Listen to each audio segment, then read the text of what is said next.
بسم اللہ الرحمن الرحیم۔ مسائل کی مجلس میں آج بات شروع ہوگی۔ ایک مومن اور مسلمان کی زندگی میں بعض کام ایسے ہیں جو خیر کے ہیں اور بعض کام ایسے ہیں جو کہ شر کے ہیں۔ خیر اور شر، اس کے فرق کو ہر انسان سمجھتا ہے، اور پھر جو مسلمان ہے وہ اس کو بہت اچھی طرح سمجھتا ہے کہ خیر میں ہمارے لیے نجات بھی ہے، عزت بھی ہے، ترقی بھی ہے، اور شر میں ہمارے لیے ہلاکت بھی ہے، زوال بھی ہے اور رسوائی بھی ہے۔ تو ایمانی زندگی کے امور خیر کیا ہے اور امور شر کیا ہے، کن کاموں کو اختیار کر کے اپنی زندگی کو ترتیب پہ لانا ہے اور کن کاموں سے اجتناب کر کے ان سے بچ کر اپنی زندگی کو ترتیب پہ لانا ہے۔ ایک سنجیدہ زندگی اور بامقصد زندگی، یہ آج بہت ضروری ہے۔ آج ہم جو زندگی گزار رہے ہیں، یقین کریں بالکل ایک بے مقصد لا یعنی زندگی ہے، جس کا کوئی ہدف مقصد نہ نظر آتا ہے نہ سمجھ میں آتا ہے۔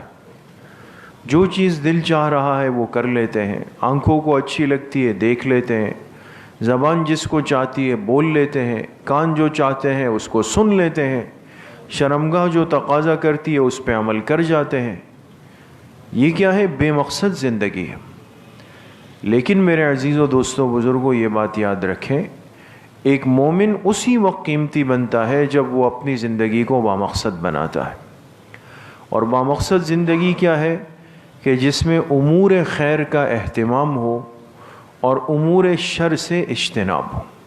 خیر کی طرف ہم چلنے والے ہوں اور شر سے ہم بچنے والے ہوں۔ اب خیر اور شر کی پہچان کہاں سے ہوگی؟ ہمیں پہ کیسے فرق معلوم ہوگا؟ تو یہ مبارک زندہ دین ہے، جامع اور مکمل دین ہے۔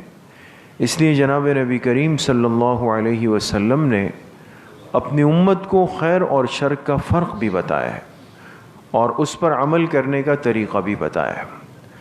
تو آج کی مجلس میں چند چیزیں جو امور خیر میں سے ہے اس کا ذکر ہوگا، بعض چیزیں جو امور شر میں سے ہے اس کا بھی ذکر ہوگا۔ عمل کی نیت سے ہم سب سنیں، اللہ پاک سب کے لیے آسان فرمائے۔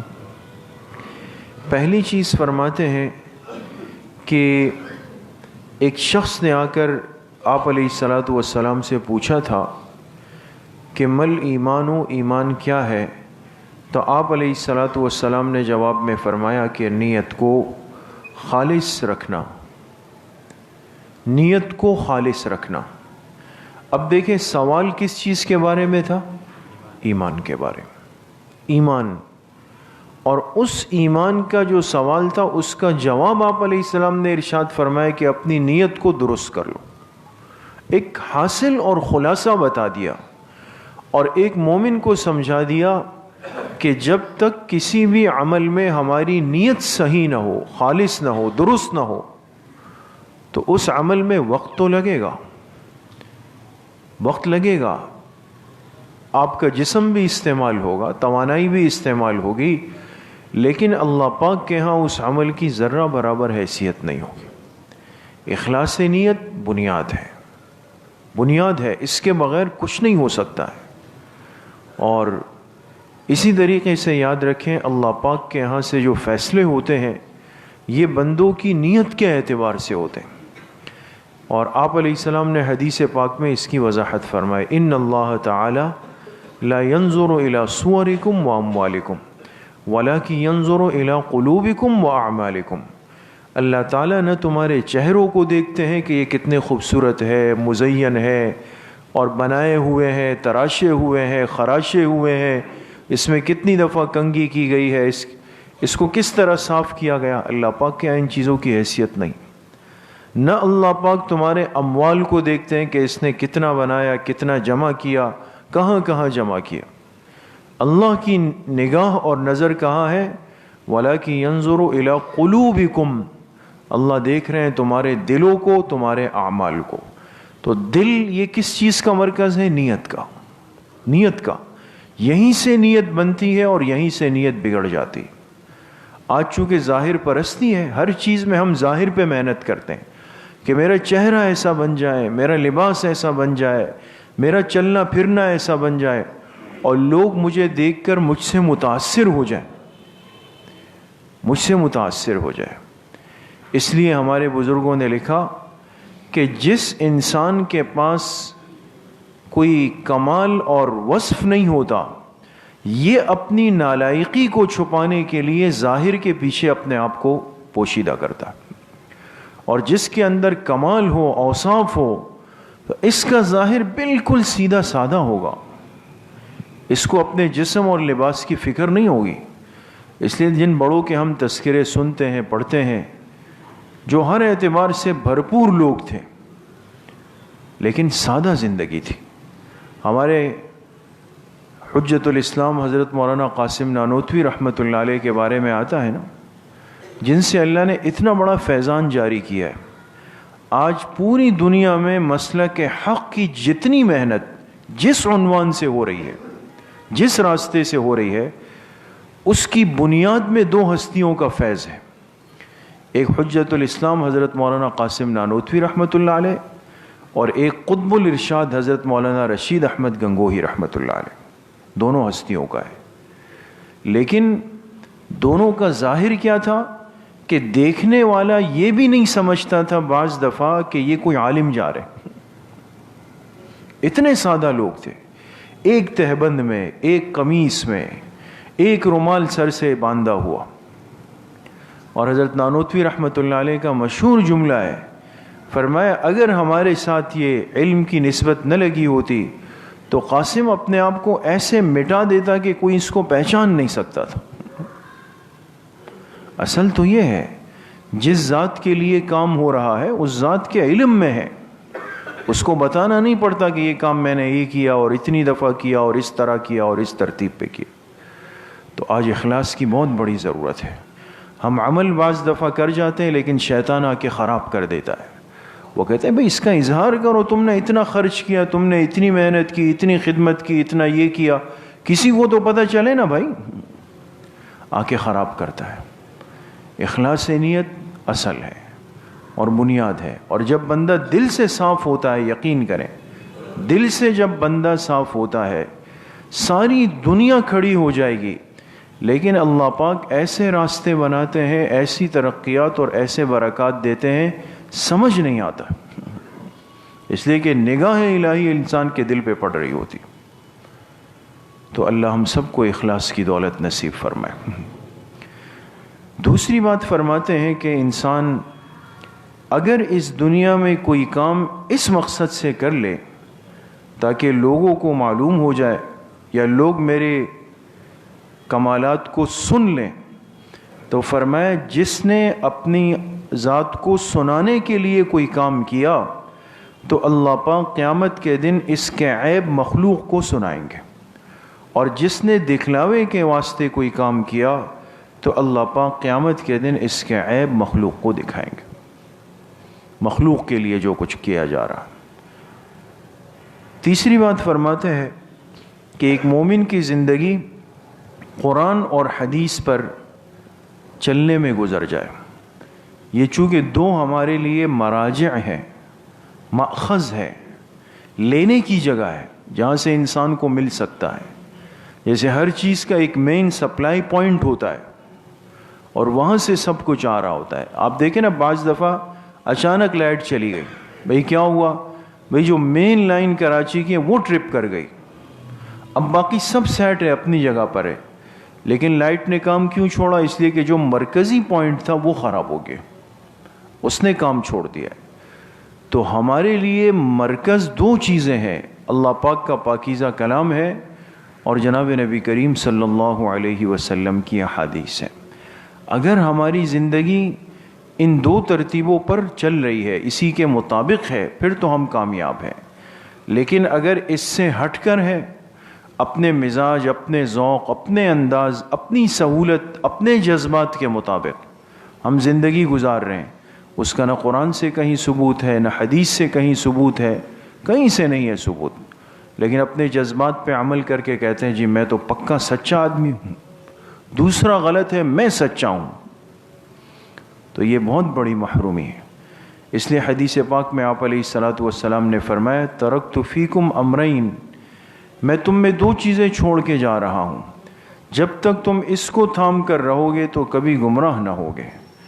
کیا ہے؟ فرمایا ایک اللہ کی کتاب ہے اور ایک میری سنت ہے. کتاب اللہ و سنتی، ایک اللہ کی کتاب ہے اور ایک میری سنت ہے. تو یہ دو چیزیں ہمارے مراجع ہیں دوستوں، اور ان دونوں کے سیکھنے میں آج امت محتاج ہے ان دونوں کے عبور رکھنے والے علماء کا. اب ایک آدمی کہے کہ جی میں خود قرآن کا ترجمہ کر کے قرآن پہ عمل کروں گا، میں خود حدیث کا ترجمہ پڑھ کے لغت سے بنا کر اس پر عمل کروں گا، کیا ہوگا؟ گمراہی حصے میں آ جائے گی، گمراہی آ جائے گی. اگر کتاب ہی کافی ہوتی تو علماء نے عجیب نکتہ لکھا نا، اگر کتاب کافی ہوتی تو اللہ پاک کتاب کو پہلے بھیجتے، پیغمبر کو بعد میں بھیجتے. لیکن حضور علیہ الصلاۃ والسلام تشریف لائے. آپ بتائیں آپ کی دنیا میں آمد کے کتنے عرصے بعد پہلی وحی اتری؟ 40 سال کے بعد. معلم اور مدرس 40 سال پہلے آیا ہے، کتاب 40 سال بعد اترنا شروع ہوئی. استاذ تو ضروری ہے، استاذ پہلے آئے گا، کتاب بعد میں آئے گی. اور اگر صرف کتاب کافی ہوتی تو صحابہ اکرام رضوان اللہ علیہ مجمعین جو اہل عرب تھے، عربی کے ماہر تھے، سب کچھ جانتے سمجھتے تھے، تو وہ تو خود پھر کتاب اللہ کو پڑھ کے سمجھ جاتے ہیں. اللہ کے پاک پیغمبر کیوں مبعوث ہوئے؟ قیامت تک کی انسانیت کو ایک سبق ملا کہ ہر انسان دین کو سمجھنے کے لیے دین کی سمجھ رکھنے والے کا محتاج ہے. اس سے ہم دین سمجھنے کے محتاج ہیں. جب تک نہیں سمجھیں گے تو ہمیں سمجھ میں نہیں آ سکتا دوست. اس لیے علماء سے، علماء ربانیین سے، اہل اللہ سے کٹنا نہیں ہے کہ ہم ان سے دور ہو جائیں، کٹ جائیں، فاصلہ اختیار کر لیں. یہ فتنہ ہے، فتنہ. امت کو ان کے بڑوں سے کاٹ دیا جائے. آج کتنی محنت ہوتی، ذہنی خرابی پیدا کر دی جاتی ہے. کہتے بھئی یہ تو اکابر پرست لوگ ہیں، قرآن اور حدیث کے ہوتے ہوئے کہتے ہیں بھئی فلاں نے یہ کہا، فلاں نے یہ کہا، فلاں نے یہ کہا. بھئی اس قرآن اور حدیث کو جن حضرات نے ہمیں سمجھایا تو وہ تو معلم ہو گئے، ہمارے مدرس ہو گئے، ہمیں سمجھانے والے ہو گئے. اس کے بغیر ہم کیسے زندگی گزار سکتے ہیں؟ اس لیے قرآن اور حدیث بنیاد ہے، اور اس پر عمل کرنے کے لیے ہم قرآن اور حدیث کے ماہر علماء کی صحبت میں بیٹھنے کے محتاج ہیں. اسی طریقے سے فرمایا کہ انسان نیک کام کی بنیاد ڈالنے کا ذریعہ بنے، نہ کہ برے بات کی بنیاد ڈالنے کا ذریعہ بنے. خیر کی بنیاد اس کی ذات سے پڑے، شر کی بنیاد نہ پڑے. اب دیکھیں شر کی بنیاد رکھنے والے تو ہمیں دنیا میں بہت سارے لوگ نظر آتے ہیں. ایک گناہ کا کام وجود میں آتا ہے اور آج اس کو لے کر کے اس کی ایک ترتیب دے دی جاتی ہے. یہ نوجوان ساتھی کہتے ہیں بھئی ہمیں فلاں چیز کا لنک دے دیا جائے، لنک، کہ ہم اس سے لے کر کے بھئی معلوم کر لیں کہ فلاں چیز کہاں ہے، فلاں کا بیان کہاں ہے، فلاں.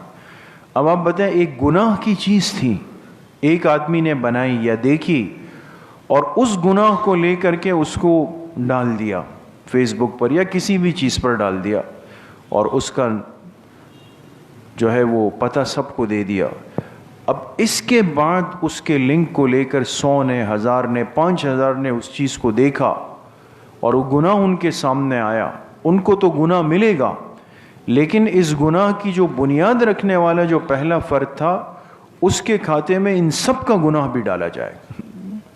یہ کچھ کم مصیبت نہیں ہے دوستوں. یہ آج ہم جو کہتے ہیں بھئی شیئر کریں، شیئر کریں، شیئر کریں، شیئر کریں، آگے ہر آدمی پاگل بن جاتا ہے بالکل. اور اب تو اس سے بڑی مصیبت یہ ہے کہ غیر مستند باتیں دین کے عنوان سے کوئی حدیث بنا لیتا ہے، کوئی کیا جس نے رمضان کے چاند کی سب سے پہلے مبارکباد دی اس کے لیے یہ ہو گیا، جس نے ربیع الاول کی مبارکباد دی وہ بخشایا ہے. یہ روایت چل رہی، اور نیچے اب باقاعدہ حوالہ بھی لکھ لیتے ہیں. تو آپ کا کیا خیال ہے یہ جو باہر مجمع گھوم رہا ہے یہ جا کے مسلم شریف اور بخاری شریف کھولے گا کہ جی فلاں صفحے پر تو روایت مجھے مل گئی یا نہیں ملی، وہ کبھی نہیں کھولے گا۔ وہ فرض نماز کے لیے بھی ان کے لیے آنا مشکل ہے۔ اس لیے میں ہمیشہ ساتھیوں سے عرض کرتا ہوں، اور الحمدللہ ہمارے ساتھی اب سمجھدار ہیں، کبھی بھی ایسے دینی امور اور ایسے جو معاملات ہوتے ہیں اس کے میسیجز پیغامات آ جاتے ہیں، جب تک اس کی تسلی نہ کرا لے کسی سے تب تک اس کو آگے کسی کو مت بھیجیں، سب آپ کے گردن پہ آتا رہے گا۔ اور اس کے ساتھ ساتھ یہ بات بھی اچھی طرح سمجھ لیں کہ کسی چیز کو آگے بڑھانے سے، منتقل کرنے سے، شیئر کرنے سے کسی مخصوص تعداد میں، اس پر کوئی فضیلت نہیں ہے دوستو، کہ جو 1,00,000 دفعہ یہ کر لے گا اور 10,000 مرتبہ یہ کر لے گا۔ ٹھیک ہے، خیر کے کام دوسروں تک پہنچانا صحیح نیت کے ساتھ بہت بڑی بات ہے، ہر ایک کو کرنا چاہیے، لیکن اسی کو کہہ دینا اور باقی نہ نماز ہے، نہ زکوٰۃ ہے، نہ روزہ ہے، کچھ بھی نہیں ہے، کام کے نہ کاج کے، دشمن اناج کے، بس اسی کو لے کے پکڑا ہوا ہے کہ جی بس ہاتھ نہیں رکنا چاہیے، لفظ اللہ جو ہے وہ شعر ہوتا رہے 1,00,000 مرتبہ، باقی اور کوئی کام نہیں ہے۔ اللہ پاک کے احکامات کو توڑ توڑ کر دن رات ہم گزارتے ہیں، اور صرف فیس بک اور واٹس ایپ پر ایک میسج کر کے اپنے لیے جنت بنانا چاہتے ہیں۔ کتنا بڑا شیطانی دھوکہ ہے۔ ان فتنوں سے آج اپنے آپ کو بچانا بہت ضروری ہے دوستو۔ اللہ پاک ہم سب کو صحیح عمل کی توفیق نصیب فرمائے۔ الحمدللہ رب العالمین والصلاة والسلام علی سیدنا۔